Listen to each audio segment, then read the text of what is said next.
ये एक ऐसे आम इंसान की स्टोरी है जो सड़कों पर जेएनजी प्रोटेस्ट का हिस्सा बनता है और रातों रात पूरे देश का नायक बन जाता है।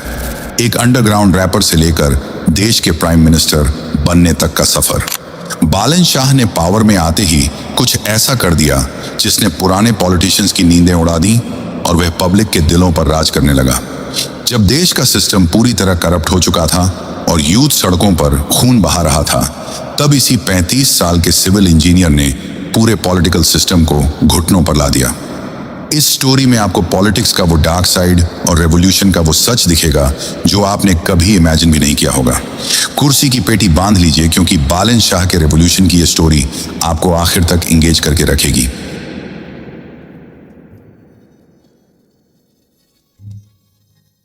बालेंद्र शाह, जिन्हें नेपाल की पब्लिक प्यार से बालन शाह बुलाती है, उनका जन्म 27 अप्रैल 1990 को काठमांडू में हुआ था।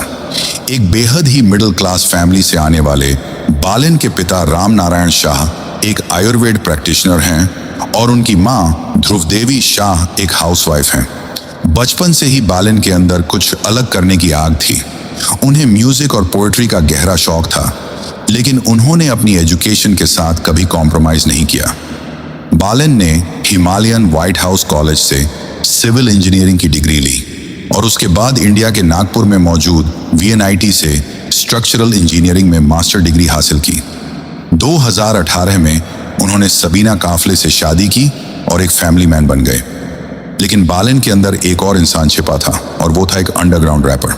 साल 2012 में उनका पहला रैप सॉन्ग सदक बालक रिलीज हुआ और 2013 में रॉबर्स नाम के यूट्यूब प्लेटफॉर्म पर उनके रैप बैटल्स इतने वायरल हुए कि वह नेपाल के यूथ आइकॉन बन गए।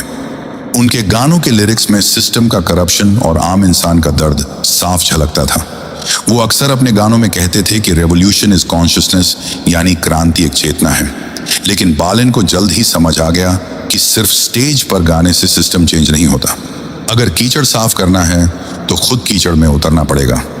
साल 2022 में उन्होंने काठमांडू के मेयर का इलेक्शन लड़ने का बोल्ड डिसीजन लिया।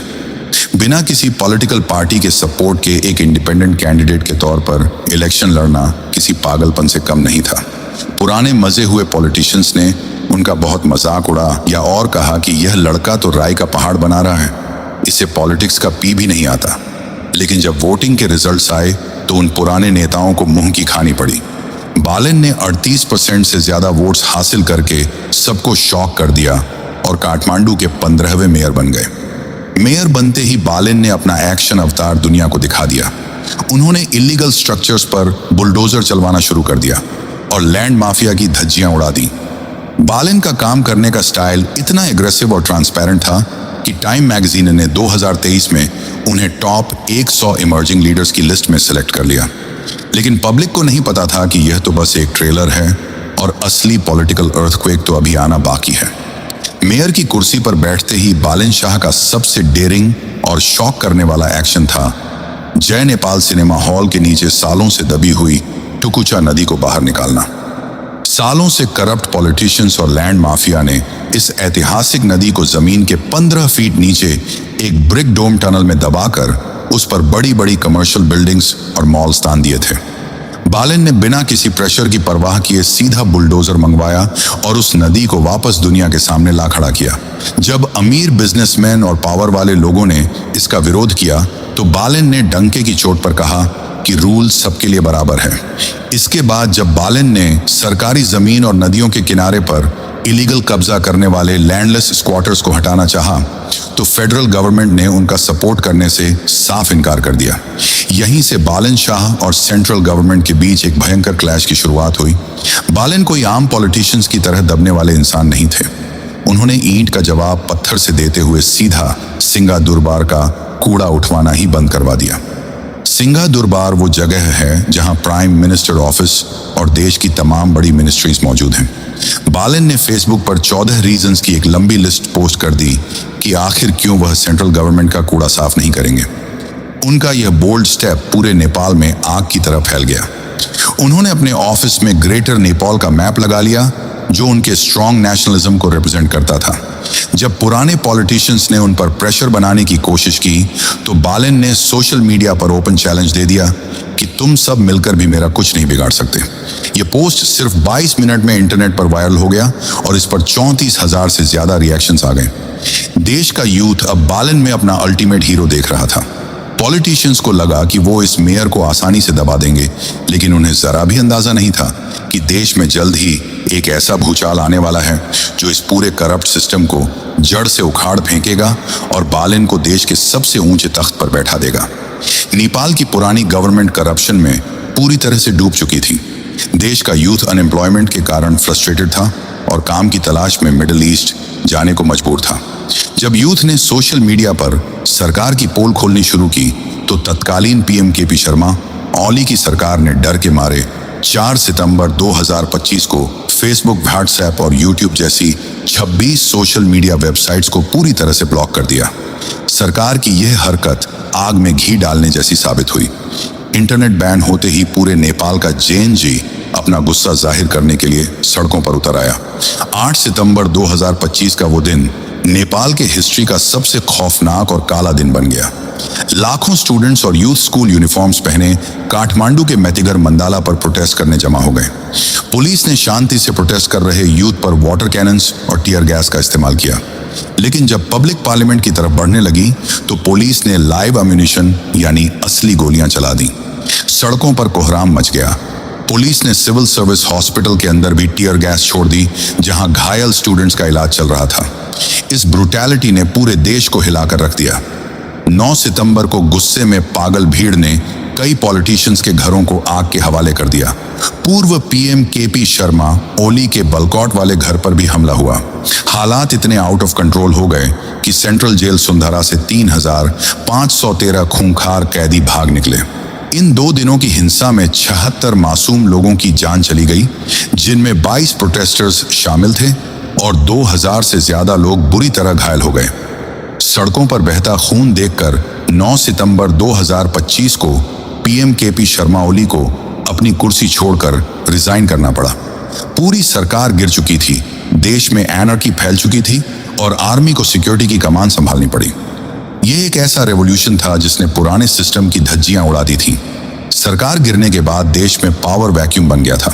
नेपाल आर्मी ने जेएनजी रिप्रेजेंटेटिव्स को बातचीत के लिए बुलाया, लेकिन जब यूथ लीडर रक्षाबाम ने देखा कि आर्मी पुराने भ्रष्ट नेताओं और कंट्रोवर्शियल बिजनेसमैन दुर्गा प्रसाई को भी मीटिंग में स्टेक होल्डर बनाकर ला रही है, तो उन्होंने तुरंत वॉकआउट कर दिया। यूथ अब किसी भी पुराने चेहरे पर ट्रस्ट नहीं करना चाहता था। इसके बाद यूथ ने प्रोटेस्ट को डिजिटल प्लेटफॉर्म पर शिफ्ट किया। डिस्कॉर्ड ऐप पर यूथ अगेंस्ट करप्शन नाम के एक सर्वर में 1,45,000 से ज्यादा मेंबर्स जुड़े। वहां ऑनलाइन वोटिंग के जरिए पूर्व चीफ जस्टिस सुशीला कार्की को 3,833 वोट्स देकर इंटरिम प्राइम मिनिस्टर चुना गया। सुशीला कार्की ने पावर संभालते ही पार्लियामेंट डिसॉल्व कर दी और मार्च 2026 में नए इलेक्शंस की अनाउंसमेंट कर दी। अब पूरे देश की उम्मीदें सिर्फ और सिर्फ बालन शाह पर टिकी थी। बालन ने आरएसपी ज्वाइन कर ली और उन्हें सीधा प्राइम मिनिस्टीरियल कैंडिडेट बना दिया गया। बालन ने एक बहुत बड़ा मास्टर स्ट्रोक खेलते हुए झापा 5 कॉन्स्टिट्यूएंसी से चुनाव लड़ने का ऐलान किया, जो पुराने पीएम केपी शर्मा ओली का सबसे मजबूत गढ़ था। ओली 1991 से वहां कभी कोई इलेक्शन नहीं हारे थे। यह पॉलिटिकल बैटल बिल्कुल डेविड एंड गोलायत जैसी थी। लेकिन जब इलेक्शन रिजल्ट्स आए तो पूरी दुनिया शॉक में थी। बालन शाह ने 68,348 वोट्स हासिल करके केपी शर्मा ओली को 49,614 वोट्स के मैसिव मार्जिन से बुरी तरह हरा दिया। नेपाल के इतिहास में आज तक किसी को इतने वोट्स नहीं मिले थे। आरएसपी ने 275 में से 182 सीट्स जीतकर 2/3 मेजॉरिटी के करीब पहुंचकर रिकॉर्ड कायम कर दिया। पुराने पॉलिटिशियंस के गुरूर चकनाचूर हो गए। 27 मार्च 2026 को सिर्फ 35 साल की उम्र में बालन शाह दुनिया के यंगेस्ट सर्विंग स्टेट लीडर और नेपाल के प्राइम मिनिस्टर बन गए। पीएम की कुर्सी पर बैठते ही बालन शाह ने जो एक्शन लिया, उसने साउथ एशिया की पॉलिटिक्स में तहलका मचा दिया। लोगों को लगा था कि बालन भी गद्दी पर बैठकर बदल जाएंगे, लेकिन शपथ लेने के ठीक अगले दिन 28 मार्च 2026 की सुबह बालन ने पुलिस भेजकर पूर्व पीएम के पी शर्मा ओली और पूर्व होम मिनिस्टर रमेश लेखक को उनके घरों से अरेस्ट करवा दिया। उन पर सितंबर 2025 के प्रोटेस्ट्स में हुई 76 लोगों की मौत और क्रिमिनल नेग्लिजेंस का चार्ज लगाया गया था। बालिन के होम मिनिस्टर सूदन गुरुंग ने पब्लिक को क्लियर मैसेज दिया कि यह कोई पॉलिटिकल रिवेंज नहीं बल्कि जस्टिस की शुरुआत है, क्योंकि कोई भी इंसान कानून से ऊपर नहीं है। इसके तुरंत बाद बालिन ने अपनी पहली कैबिनेट मीटिंग में एक 100 पॉइंट एजेंडा पास किया, जिसने एडमिनिस्ट्रेशन का पूरा सिस्टम बदल दिया।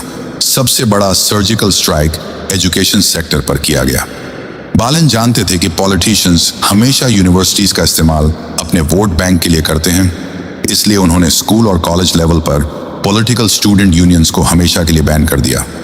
उनकी जगह अब 90 दिनों के अंदर एक नॉन पार्टीजन स्टूडेंट काउंसिल बनाई जाएगी, जो सिर्फ स्टूडेंट्स के राइट्स के लिए काम करेगी।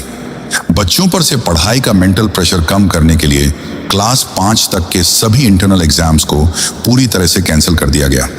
इसके अलावा बालिन ने हेल्थ केयर को लेकर एक स्ट्रिक्ट ऑर्डर पास किया कि देश के सभी प्राइवेट और पब्लिक हॉस्पिटल्स को अपने टोटल बेड्स का 10% हिस्सा गरीब और बेसहारा मरीजों के लिए पूरी तरह फ्री रखना होगा।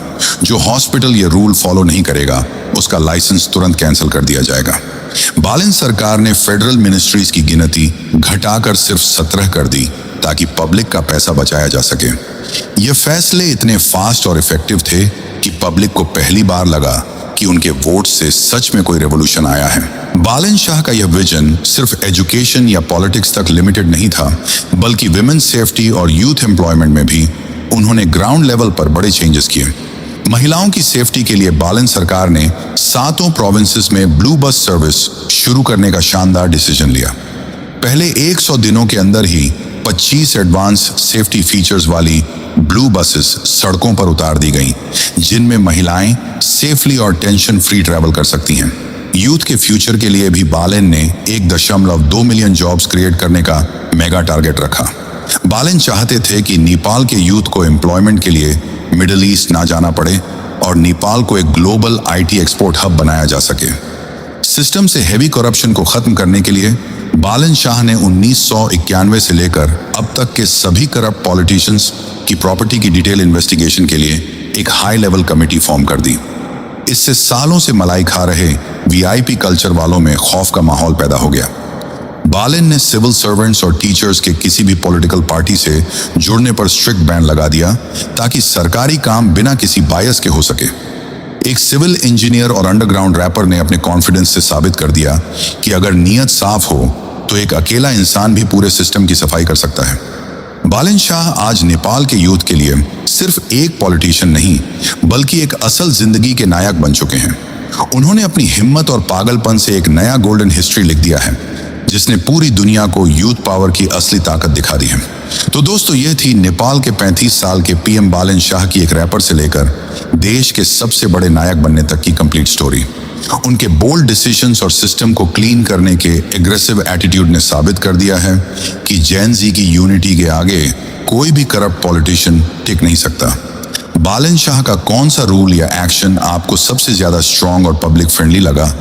क्या वो हॉस्पिटल्स में फ्री बेड्स वाला रूल था या स्टूडेंट पॉलिटिक्स को बैन करने वाला मास्टर स्ट्रोक? हमें कमेंट्स में जरूर बताएं। अगर आपको ये ग्रिपिंग स्टोरी पसंद आई हो और इससे आपको इंस्पिरेशन मिली हो तो वीडियो को लाइक करें और इसे अपने दोस्तों और फैमिली के साथ शेयर करना बिल्कुल ना भूलें। हमारे चैनल को सब्सक्राइब करें ताकि आपको आगे भी ऐसी ही डिटेल्ड और वेरीफाइड स्टोरीज मिलती रहें। अपना ख्याल रखें और हमेशा सही के लिए आवाज उठाते रहें।